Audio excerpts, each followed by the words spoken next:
Donc, bonjour à tous. Ce qui est important de comprendre, c'est que c'est vrai que le changement permanent est devenu un petit peu la norme dans les entreprises. Et je dirais que l'impérieuse nécessité de faire évoluer son système d'information, sous l'effet notamment de la transformation digitale, mais également de la pression concurrentielle, n'est pas sans conséquence sur la composition du système d'information, qui est de plus en plus donc bouleversé par ces accélérations et ces usages numériques. Alors, opérer dans un tel contexte nécessite à la fois une forte capacité d'adaptation et beaucoup d'agilité, via tout simplement la mise en place d'outils plus simples, permettant de répondre à la fois aux besoins et enjeux des équipes métiers, mais également pour répondre aux contraintes, je dirais, opérationnelles et techniques liées à ces enjeux. Alors, c'est notamment le cas des processus liés à la relation client-fournisseur, via une dématérialisation et une optimisation des flux, permettant, je dirais, de générer dans leur globalité des gains d'efficience assez significatifs. Bonjour, je suis donc Marc Daman, voici Florent Boulard. Nous sommes ravis de vous accueillir pour cette présentation en ligne, dont le sujet principal, Florent, est la dématérialisation du processus Purchase to Pay. Voilà, donc merci d'être avec nous. Au programme de ce webinaire, donc on va rapidement rappeler qui nous sommes, notre métier, notre expertise, pour ensuite rappeler un petit peu les notions clés, les enjeux du processus Purchase to Pay, pour ensuite illustrer notre positionnement au travers d'un cas client, le cas client de la société de Cailleux qui nous a fait confiance pour dématérialiser son processus Purchase to Pay.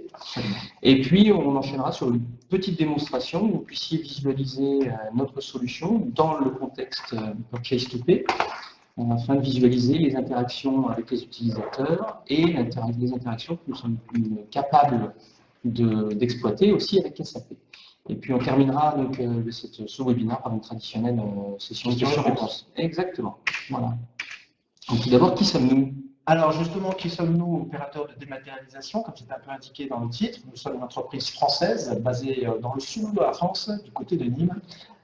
Donc nous n'avons pas du côté du Nîmes, nous sommes même au centre, en plein centre de cette magnifique capitale romaine.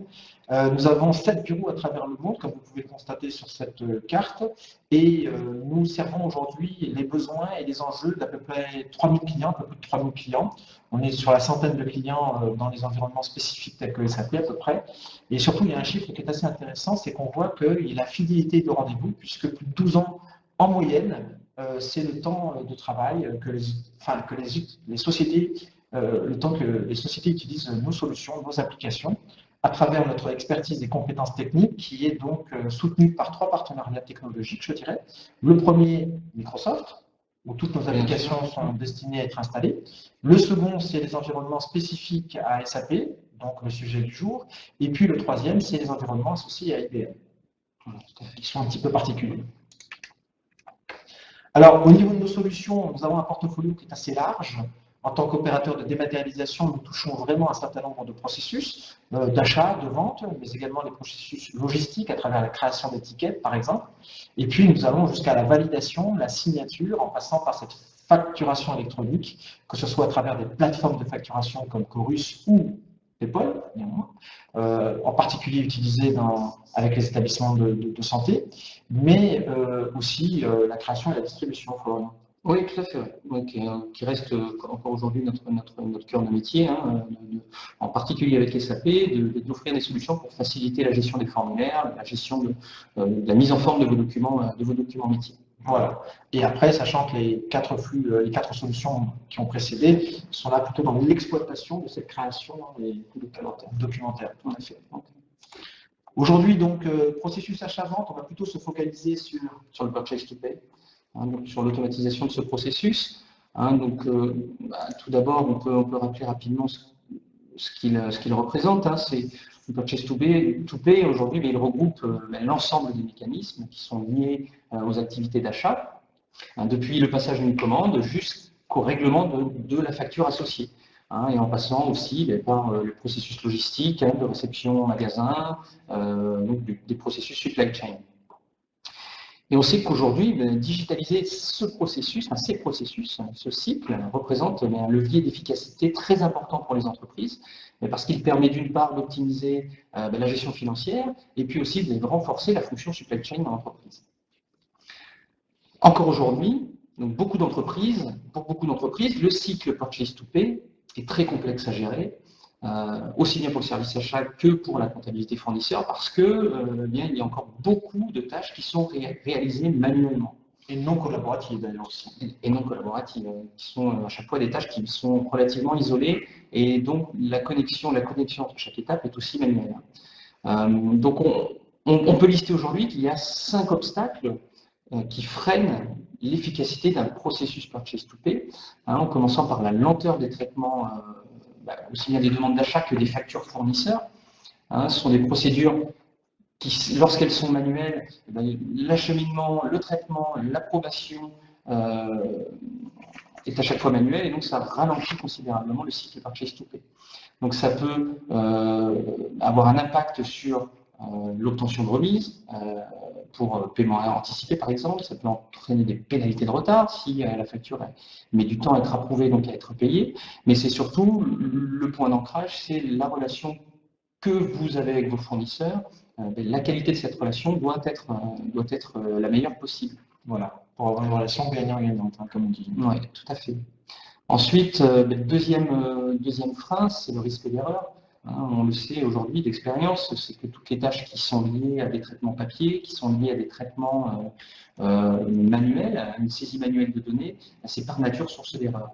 Et donc ça, c'est un aspect qui est vraiment crucial parce que ça peut avoir un impact sur vos finances, ça peut aussi avoir un impact sur la conformité de vos processus internes, parce que on le sait. Dans le cadre d'audit, tu veux dire par exemple? Oui, tout à fait. C'est que dans le cadre d'audit externe, toutes les transactions commerciales, elles sont soumises à un examen minutieux. Voilà. De mise en conformité, absolument. Voilà. Ensuite, troisième frein, c'est le coût associé au traitement aussi bien des bons de commande que des factures fournisseurs. Il est élevé dans un processus manuel parce que les erreurs qui sont créées, malheureusement, elles doivent être rectifiées. Donc ça peut faire grimper le coût de la facture et ça va donc certainement nuire à votre productivité. Ensuite, c'est aussi le coût associé au stockage avec ces factures, ces documents papier, les bons de commande. Ça va donc nécessairement alourdir le montant de traitement de vos factures. Et allonger les délais également. Et allonger les délais, forcément. Tout à fait. Ensuite, un point aussi également crucial, d'un point de vue communication interne dans l'entreprise, mais aussi avec vos partenaires, donc c'est l'absence de visibilité. C'est que vous ne savez, il est compliqué dans un processus manuel et papier de savoir où en sont les demandes en cours, quelles ont été les opérations réalisées sur des demandes d'achat, etc. Donc c'est très important, voilà, de pouvoir à tout moment savoir qu'une facture elle a été reçue, qu'elle est en cours de traitement, qu'elle a été traitée, qu'elle a été payée. Donc ça va vous conférer un niveau de stabilité, de contrôle et de supervision très élevé, de pouvoir maîtriser tous ces aspects.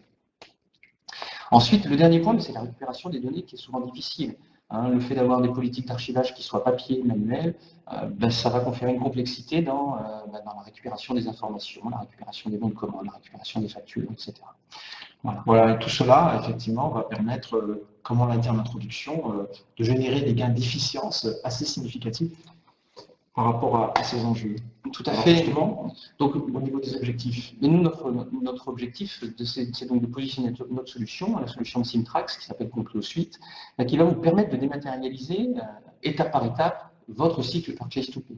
Donc c'est une solution qui s'intègre avec n'importe quel ERP, n'importe quelle application métier, et qui va vous permettre donc d'automatiser chaque phase de ce cycle à partir de l'édition d'une demande d'achat, par exemple, ou de la réception d'une facture fournisseur. Donc tout d'abord, partir de la demande d'achat, c'est partir du principe qu'on va dématérialiser cette demande d'achat, donc on va la rendre électronique. Donc à l'édition de cette demande d'achat, ensuite, la solution est capable de la distribuer dans un workflow de validation et de signature dématérialisé. Donc ça va dépendre de votre politique d'achat. Donc la solution, elle va acheminer automatiquement le formulaire, la demande d'achat à la personne ou les personnes autorisées à l'approuver. Voilà, donc notre système nous va permettre de visualiser bien sûr la demande, de l'approuver, de rajouter une signature électronique, que ce soit en termes de visa ou même de certificat électronique. Ensuite, une fois que cette commande d'achat est approuvée, la solution elle sera capable de transformer cette demande d'achat en bon de commande, avec éventuellement une saisie dans SAP ou un autre logiciel. Et puis, donc, ce bon de commande sera également acheminé automatiquement au fournisseur. Donc on est là vraiment jusqu'ici, toujours dans un cycle 100% dématérialisé et avec de nombreuses étapes de transmission qui sont automatiques. Voilà, qui est véritablement là pour remplacer, si je comprends bien, un flux qui est initialement papier, manuel, de manière simple, par rapport à l'intégration de ces données directes avec l'ERP. Tout à fait. Donc ensuite, dans la digitalisation du processus d'achat, ce qu'il est important également de considérer, c'est de pouvoir mettre en place une politique d'archivage automatique des documents.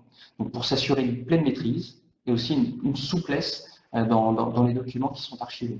Ça va considérablement simplifier la récupération des documents en cas de contrôle. Ça va aussi faciliter la mise en place de votre piste d'audit, une piste d'audit fiable. Ensuite, au niveau des traitements des factures, mais aussi on va proposer de dématérialiser le traitement des factures fournisseurs. Une fois que la facture est reçue, elle peut être acheminée également de la même manière qu'une demande d'achat dans un workflow de validation, dans lequel on pourra également contrôler la cohérence de cette facture avec la commande initiale, éventuellement avec le bon de livraison, pour contrôler qu'il n'y ait pas de commentaires par rapport à la réception du matériel. Et puis, une fois qu'elle est validée, cette facture, elle peut être également automatiquement archivée, de façon à pouvoir être récupérée facilement à tout moment. Et puis, on va pouvoir également faire de la saisie dans SAP ou dans un autre logiciel pour signifier la validation de la facture, etc. Et enfin, donc dernier point, dernier enjeu, c'est de pouvoir bénéficier dans ce processus de digital d'un suivi centralisé et collaboratif. Donc c'est être capable à tout moment de retrouver les documents qui sont archivés pour faciliter la constitution notamment de la piste d'audit fiable, et puis aussi de faciliter l'aspect collaboratif, c'est-à-dire que tout acteur du processus est capable de visualiser les demandes qui sont en cours et également de consulter l'historique des demandes qui ont été validées. Voilà, je crois qu'on va illustrer un petit peu tous ces points, l'ensemble de ces points lors de la démonstration. Oui, tout à fait, on va montrer au travers d'une brève démonstration un processus, ce type de processus. Alors, sachant que, voilà, au niveau des résultats, peut-être, quels sont les résultats tangibles que l'on peut attendre de ce type de solution? Les résultats qu'on attend sont relativement simples. C'est tout d'abord une réduction des coûts liés à ce processus purchase to pay. Et c'est aussi direct et indirect. Tout à fait, oui, complètement. Et également une accélération du temps de traitement des achats et des factures pour avoir une plus grande réactivité et puis raccourcir les délais d'approvisionnement, par exemple. Ensuite, c'est le pouvoir avoir une piste d'audit complète et fiable quant à ces échanges commerciaux, ces transactions, au travers de workflows électroniques et d'un historique, on arrive à retracer pleinement depuis la création de la demande d'achat jusqu'à la validation de cette facture. Et donc on va avoir aussi, du fait d'automatiser des opérations de saisie, on va avoir une meilleure précision des données qui sont saisies, et puis on va également améliorer la visibilité des actions passées et en cours. Merci Florent. Justement, pour mettre un petit peu en exergue l'ensemble de ces points, on a souhaité vous présenter le cas du groupe de Cailleux STI, qui est une société de sous-traitance en transformation des métaux. Alors quand on parle d'eux, c'est à peu près 2100 tonnes de matières premières, je dirais, traitées par an, pour un chiffre d'affaires de à peu près 58 millions. Mais pour autant, ils ont à peu près une dizaine de sites de production en Europe. Donc ça commence à avoir une gestion. Et justement, tu parlais de travail collaboratif, je dirais. Donc c'est assez important parce que les personnes ne se trouvent pas forcément sur les mêmes sites. Donc ils ont initié un plan de transformation digitale il y a déjà maintenant 2 ans au sein de l'ensemble des divisions, et en particulier sur la partie commande et la partie contrat. Donc l'objectif était d'optimiser les processus métiers, donc ADV et APRO en particulier, et puis réduire le temps de traitement des documents qui était assez conséquent, puisqu'on était plutôt en semaines qu'en heures, voire en jours, donc c'était quand même des délais assez conséquents. Tout ça pour donc améliorer cette partie collaborative, je dirais, de par l'ensemble des sites de production qui étaient liés donc justement à ces processus. Et puis avec leurs partenaires, leurs fournisseurs. Voilà, c'est ce qu'on va voir effectivement, parce qu'ils ont à peu près un peu plus de 200 fournisseurs à ce jour. Et puis, alors, il propose de la transformation de matières premières dans les métaux. Il touche, je dirais, deux industries en particulier. La première, c'est le luxe, et la deuxième, c'est l'industrie automobile, avec qui il travaille de manière particulièrement importante. Alors, si on parle un tout petit peu de leur environnement SAP, c'est une société qui a mis SAP en cours justement pour faciliter les audits, pour asseoir un petit peu l'image de l'entreprise en 2000. Ils sont aujourd'hui sur une version en ECC6 depuis pas mal de temps, avec pas mal de modules. On peut parler de MM, PP, SD, FIS, TO pour ceux qui connaissent, avec un projet de déploiement QM en 2020. Ça concerne à peu près une centaine d'utilisateurs sur SAP. Et il faut savoir qu'au niveau de l'équipe du système d'information, ils ne sont que 3. Donc ils n'ont pas forcément, ils n'ont pas forcément cette agilité, cette flexibilité de pouvoir répondre, à développer tout à fait dans SAP et adapter en fait le produit qui est le plus standard possible, parce qu'ils ont souhaité vraiment un système standard. Et puis voilà, donc c'est ce qu'ils ont fait. Puis ils ont évidemment un projet de migration vers SAP S4 là, dans les années qui viennent. Alors, hop, juste au niveau du lancement de cette démarche de transformation digitale qui a été initiée, le projet de dématérialisation des documents sortants et entrants était au cœur de cette transformation, notamment pour améliorer la relation fournisseur et la relation client. Donc nous allons plutôt nous focaliser sur cette partie relation fournisseur, dans lequel on avait au niveau de SAP plusieurs points qui étaient optimisés, je dirais. Donc il y avait de la saisie dans SAP, il y a la validation, l'approbation, de l'archivage électronique, le fait de pouvoir remonter un certain nombre de documents dans SAP, et puis être en capacité de notifier l'ensemble des acteurs de cette chaîne. Et puis, je dirais que donc, ce sont tous les flux qui sont liés à SAP, issus de SAP ou qui ont vocation à être reçus par l'environnement SAP. Et puis le deuxième flux en fait qui avait été mis en place, enfin qui était concerné par cette transformation digitale, c'était le flux associé à la GMAO. Et donc là, il y a deux particularités, je dirais. La première, c'est d'être en capacité de pouvoir gérer des flux issus de cette GMAO, qui n'est donc pas SAP, mais d'interconnecter ces flux avec SAP, en passant par des étapes encore de validation, d'archivage, de notification bien sûr, et d'enregistrement dans SAP automatiquement. Au lieu de refaire de la saisie manuelle, puisqu'on avait quelque chose qui était défini dans la GMAO, il fallait la ressaisir dans SAP, donc il y avait toutes les erreurs dont a parlé effectivement tout à l'heure Florent, et on se devait de pouvoir automatiser le lien, justement, ces interactions documentaires entre ces deux environnements. Alors, je dirais que, Florent, si on peut commencer peut-être par toutes les complexités, hein, les différents challenges et les limites du processus qui étaient actuellement utilisés par la société de Cailleux. C'était d'abord des traitements de demande d'achat sur papier. Alors, il y avait, on l'a dit, une dizaine de sites, un carnet de DA par site. Donc, aucune centralisation de ces demandes. Les délais d'approbation dépendaient de la disponibilité des approbateurs. Donc, ils n'étaient pas forcément là. J'ai parlé d'une semaine. Vous voyez, là, on est supérieur à une semaine, puisque la personne est en déplacement, elle n'était pas sur le même site. Enfin, il y avait quand même beaucoup de limites et de contraintes. La concentration des saisies par une personne, donc ça veut dire quand elle était en vacances, qui pouvait prendre la suite. Et donc, on était obligé d'attendre son retour de vacances. Et puis également, on a parlé de coûts, et bien là on voit que l'impression des commandes était en 3 exemplaires, le demandeur, le réceptionneur, l'archivage. Donc ça veut dire qu'on faisait 3 copies, et donc on a une quantité de papier qui était diffusée, sachant qu'il ne faisait en rien améliorer les délais de traitement. Et puis toujours, on parle de digitalisation, mais encore dans un système de scan et d'envoi par email de la commande d'achat fournisseur, c'est-à-dire un envoi manuel par l'utilisateur, ce qui est un petit peu problématique, avec évidemment, comme je l'ai indiqué tout à l'heure, une double saisie des commandes de maintenance. Au niveau de l'outil GMAO et donc de SAP. Tout à fait. Alors, les bénéfices de par la mise en place de notre solution ont été assez importants. On voit là un petit peu les gains réalisés. Alors, un accès à distance au portail d'approbation, des gains de temps de traitement inférieurs à 2 jours, on était en semaine, on est en jour, des gains de productivité, le suivi des demandes, des approbations et des envois est effectué de manière standardisée et centralisée. Donc c'est à la disposition des acteurs aussi. Tout à fait, ouais, c'était très bien. Et puis on a parlé de pistes d'audit, et donc là on voit bien qu'on a 100% de traçabilité des échanges, ce qui est extrêmement intéressant dans ces pistes d'audit, avec des gains de production qui ont été générés grâce à Compléo. Et puis, pour terminer, sur les coûts d'impression. Voilà, donc ça c'était juste pour résumer un tout petit peu en fait un cas concret par le témoignage de Cailleux. Et donc au niveau de là, on souhaitait vous présenter, peut-être commencer par ce flux qui va être la signature et l'envoi d'une commande d'achat pour rentrer un petit peu plus dans le détail. Voilà, tout à fait, oui. Que vous puissiez un petit peu comprendre le positionnement de la solution, donc de l'illustrer au travers de cet exemple. Donc ce qui va se passer, c'est qu'au niveau du SAP, donc, nous allons donc éditer une commande d'achat. Nous allons sauvegarder un purchase order dans SAP.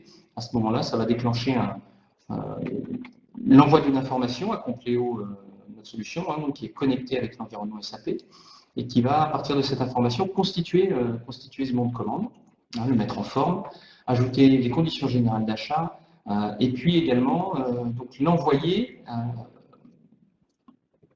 au bon acteur pour approbation, pour validation et signature. Quel que soit le site où il se trouve.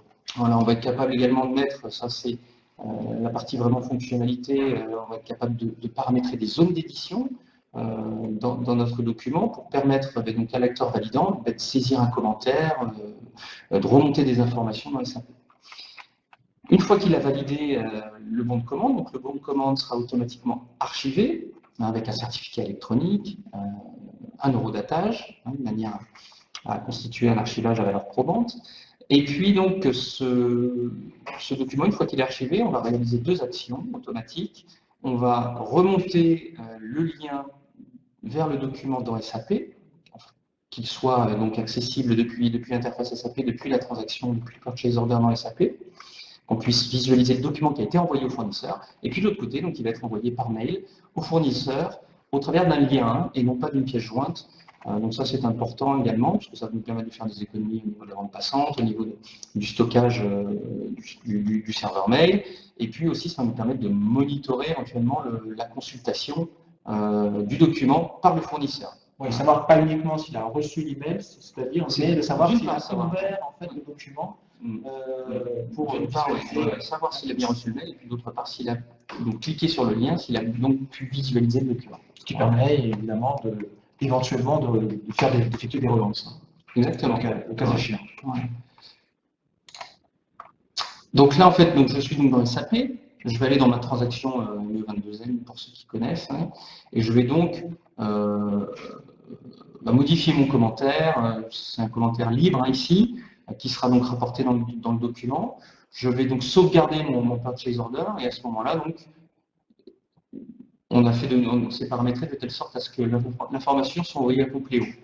Compléo va immédiatement mettre en forme le document, comme vous pouvez le voir. Donc on a ici un purchase order qui est envoyé sur le poste d'un utilisateur, donc sur le poste du validant. S'il n'est pas là, je crois que ça se met en attente en fait. S'il n'est pas là, le document est en attente, et c'est lorsqu'il va se connecter sur son PC, il va avoir donc une liste de documents à approuver qui vont s'afficher directement sur sa machine. Donc ici, l'avantage c'est qu'on va pouvoir donc signer le document avec n'importe quel type de niveau de signature, que ce soit une signature image, un certificat électronique, jusqu'à les plus hauts niveaux de signature, donc c'est les signatures RGS 2 étoiles, qui sont les plus hauts niveaux de signature qualifiée. Il va pouvoir donc déplacer sa signature, il va pouvoir également saisir du texte, préciser des informations concernant, et puis également saisir un commentaire, modifier le commentaire qu'on aurait pu saisir ici. Voilà. Donc une fois que c'est fait, une fois qu'il valide, donc comme je vous l'ai indiqué tout à l'heure, le document va être automatiquement archivé, remonté dans SAP et envoyé au fournisseur. Alors ce qui est intéressant, c'est que tous les processus sont complètement transparents pour l'utilisateur, excepté cette interface de visualisation. Ouais, tout à fait.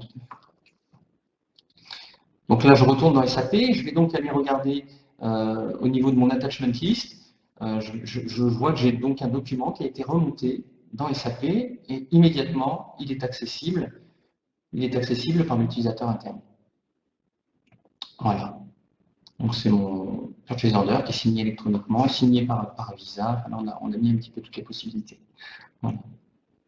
J'avais rajouté des conditions d'achat qui sont également disponibles ici. Et là, de la même manière, donc le fournisseur, il reçoit un mail de ce type, bon ici qui n'est pas personnalisé, mais bien sûr on peut pleinement personnaliser, on peut en modifier la mise en forme. Et puis de la même manière, à travers d'un lien, d'un simple lien, il a accès au bon de commande. Voilà, sachant qu'on est capable aussi d'envoyer en pièce jointe, hein, donc ça c'est pleinement flexible. Voilà. Merci Florent donc, sur ce premier processus. Oui. Le deuxième processus dont on voulait parler peut-être... Oui, maintenant on a traité l'aspect de l'envoi de bon de commande. Maintenant on va illustrer la réception de factures fournisseurs. Donc là, la solution est capable de faire beaucoup de choses. Notamment, on est capable donc de monitorer une boîte mail. Donc là, dans notre schéma de démonstration, je vais envoyer un email sur une boîte générique. Dans cet email, je vais joindre un fichier XML. Donc c'est un fichier électronique qui contient d'une part ma facture en PDF, hein, c'est le format en fait facture X, hein, en quelque sorte. Hein, vous avez donc un XML dans lequel est encapsulé un PDF. Donc moi, la solution va directement récupérer cette pièce jointe et on va être capable ensuite donc, soit d'extraire le PDF, hein, si le XML contient un PDF, soit faire une restitution du XML en PDF. Pour permettre à l'utilisateur de visualiser une facture, visualiser les informations et donc lui permettre de la valider. Dans cette interface, donc, il va visualiser cette facture et puis il va être capable, au travers de différents boutons qui sont paramétrables, d'aller consulter notre base d'archives automatiquement et d'aller consulter les documents qui sont liés à cette facture. Aujourd'hui, on demande à tous nos fournisseurs de préciser notre référence d'achat dans la facture. Donc, grâce à cette référence d'achat, on va pouvoir faire le lien avec nos documents, les documents qu'on a émis, en l'occurrence bon de commande, éventuellement bon de livraison qu'on aurait archivé, pour pouvoir vérifier la cohérence des informations et passer à l'étape d'après, qui est donc la validation. Et une fois validée, donc cette facture, elle sera de la même manière que tout à l'heure archivée et remontée dans SAP au niveau de, là, dans notre exemple, au niveau du bon de commande, au niveau de la même transaction qui a été utilisée précédemment. Donc là, je vais donc créer un email, que je vais envoyer une boîte générique, et je vais donc y joindre un fichier XML, un peu plus basique. À ce moment-là, donc Compleo va, qui monitore en permanence la boîte mail, va récupérer la pièce jointe, extraire le PDF et l'acheminer dans un workflow de validation, le workflow de validation adapté et à la bonne personne surtout. Donc là, on va voir rapidement l'interface web qui est mise à disposition des personnes validant, où il peut donc visualiser la facture PDF qui a été extraite. Il va pouvoir vérifier les informations au niveau du PO number, des montants, etc. qui sont extraits. Et puis en un simple bouton, il va aller accéder à sa base archivée. Il va aller rechercher automatiquement tous les documents qui sont liés à ce PO number. Donc là, bien sûr, c'est une plateforme de démo, donc j'ai beaucoup de documents, mais et donc je peux consulter donc, le bon de commande et vérifier est-il cohérent avec la facture que je viens de recevoir, oui, non. Voilà. Donc là, je vais passer donc, à l'étape de validation. Je vais notamment préciser un commentaire, un bon à payer qui sera donc remonté dans SAP. Voilà, on a mis en place ce mécanisme. Ça peut être, on peut notifier la comptabilité d'une autre manière. Mais bon, c'est souvent, voilà, le remonter dans le RP, c'est quand même le plus avantageux. Donc là, je suis de nouveau dans SAP, je suis au niveau de mon PO. Et donc là, je vois qu'au niveau de mon PO, j'ai donc une facture qui a été remontée dans ma transaction. Donc, je vais pouvoir reconsulter la facture. Donc là, voilà, on a tous les documents qui sont bien liés ensemble. Donc j'ai aussi une visibilité accrue. Et j'ai enfin donc, le commentaire que j'avais saisi dans mon interface de validation qui est remonté à ce niveau-là. Voilà, merci pour ces deux processus qui vous permettent, j'espère en tout cas, de mieux comprendre comment on va s'interfacer notre application et quels sont les avantages que vous pourrez tirer un petit peu de ces différentes applications. Alors, c'est vrai qu'on a mis cette diapositive, pourquoi nous choisir. Ce n'est pas seulement un accompagnement, on a parlé de la mise en place d'un outil simple, mais c'est également être en capacité de vous accompagner simplement pour bien comprendre effectivement vos flux existants et pouvoir s'interfacer dans ces flux. Parce que ce qui est important, c'est une implémentation très rapide parce qu'on a parlé d'environnement concurrentiel, donc être en capacité, en agilité, hein, comme on dit. Donc c'est très important de pouvoir mettre en place une solution rapide, avec, grâce, bien entendu, une expertise qui est éprouvée. Et puis notre solution, surtout, elle est évolutive et flexible. C'est-à-dire qu'on a parlé des flux entrants avec la partie fournisseur, mais on peut très bien, avec les mêmes outils, mettre en place des flux sortants, associés notamment à la facturation électronique, comme on l'a indiqué, à travers tout ça, bien sûr, associé à une tarification complètement maîtrisée, puisque c'est une tarification qui n'est pas forcément au volume, mais qui est une tarification annuelle qui vous permet d'identifier clairement vos coûts associés à ces flux entrants et ces flux sortants. Pour finir, alors, un traditionnel, effectivement, diapositive questions-réponses. Voici un petit peu quelques références qui utilisent aujourd'hui notre application, même si on n'a pas marqué ici de Cailleux parce que, voilà, on a plusieurs références indiquées sur ces environnements spécifiques et SAP. Et, donc, si vous avez des questions, c'est le moment.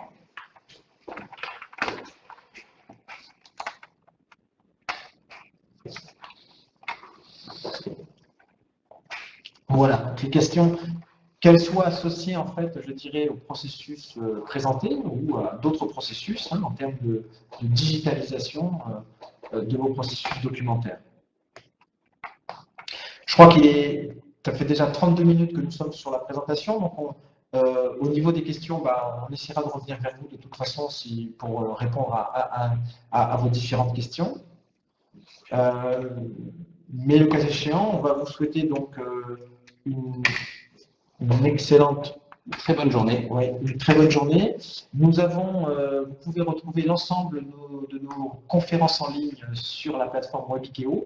Notre prochaine conférence aura lieu le mercredi 6 novembre à 11h, donc on vous attend. Et elle va concerner la signature électronique, donc c'est un sujet extrêmement important, en particulier pour la signature de documents à valeur probante. Et puis, vous pourrez nous retrouver donc, sur notre chaîne Webikeo. N'hésitez pas à vous inscrire. On va vous souhaiter une excellente journée à tous. Ouais. Une très bonne journée et à très bientôt sur les antennes de Syntrax. Merci. Au revoir. Au revoir. Merci Florent.